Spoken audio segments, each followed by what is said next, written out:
Hey John, I just wanted to do a quick recording for you and kind of orient you to the area.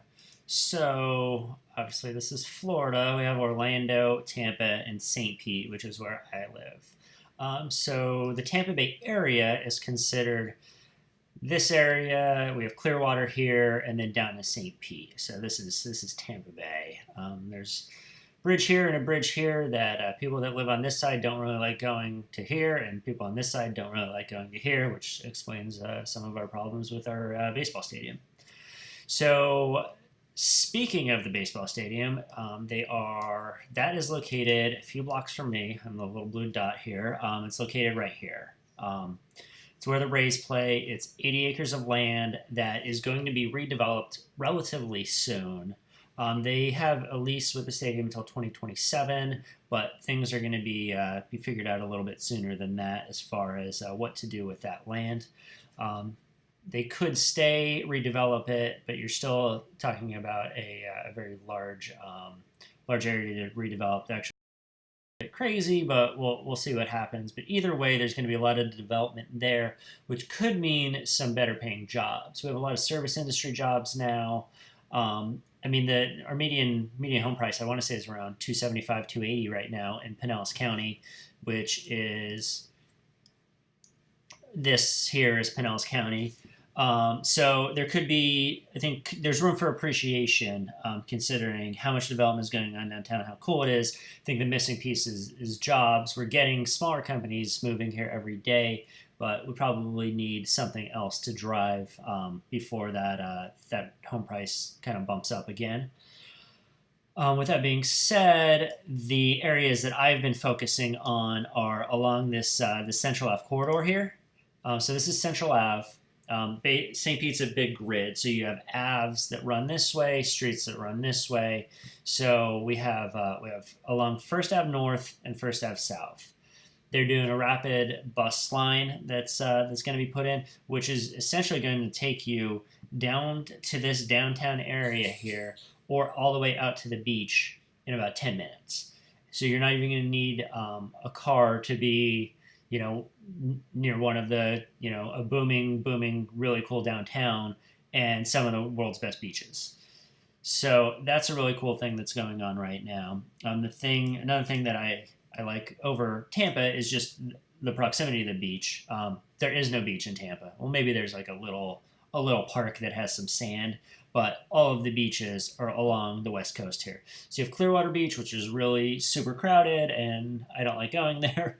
Down to a little bit more residential areas, down to a little bit mixed. St. Pete Beach has a lot of hotels. I'm actually on my way out there later to trade winds to meet some friends that are visiting, and it's kind of the best of both worlds. There's a bunch of cool places to eat and drink, a bunch of breweries, but also really nice beaches and a lot of hotels.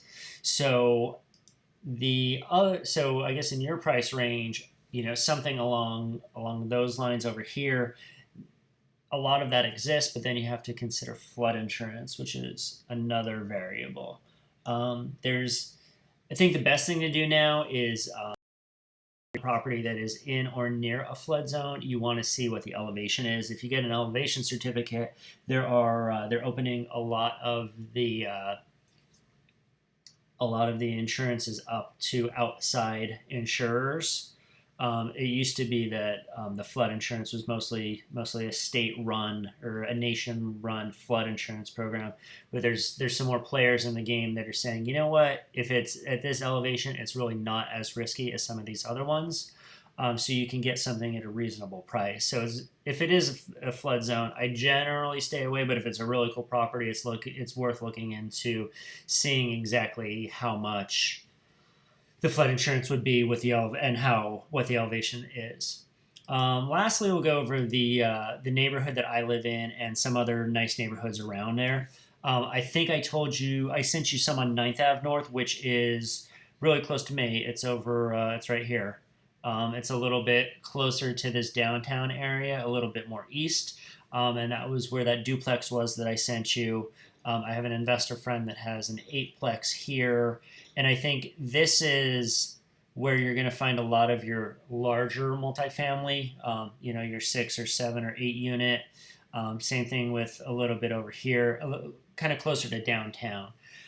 It used to be kind of a seedier area, a lot of homeless, a lot of streetwalkers, but it's cleaned up quite a bit, and the rental rates have matched that, and they've been really good. Um, like I said, the that Ninth Ave North one was, let's see, it was like 809, I think, so it was right here. And then my friend has an eightplex right here. So this area, I know you looked online and you didn't think that the rental rate was quite that good, but it really is. It's turned quite a bit. And there's just so many cool things. Engine 9 is an awesome restaurant. We have Urban Brew, awesome restaurant, brewery, and there's probably like 15 breweries within this little area here. The south side is going to be less than what you need to spend on a 1031, but sometimes though you can pick up a second property to make the numbers work. And I've a property here, and then I have a property over here that I really really like. I think the south side gets a bad rap, but overall I think it has a lot of room to grow because you can still find. I was kind of looking at a duplex over on Walton Street, which is where I bought my last one. Let's see, where the heck is it? No, we're this way.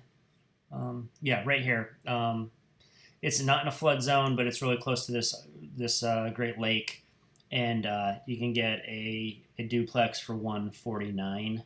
It needs work, but I think you'd get 1,200 for the front and probably about 1,000 for back. It's a really good 2-2.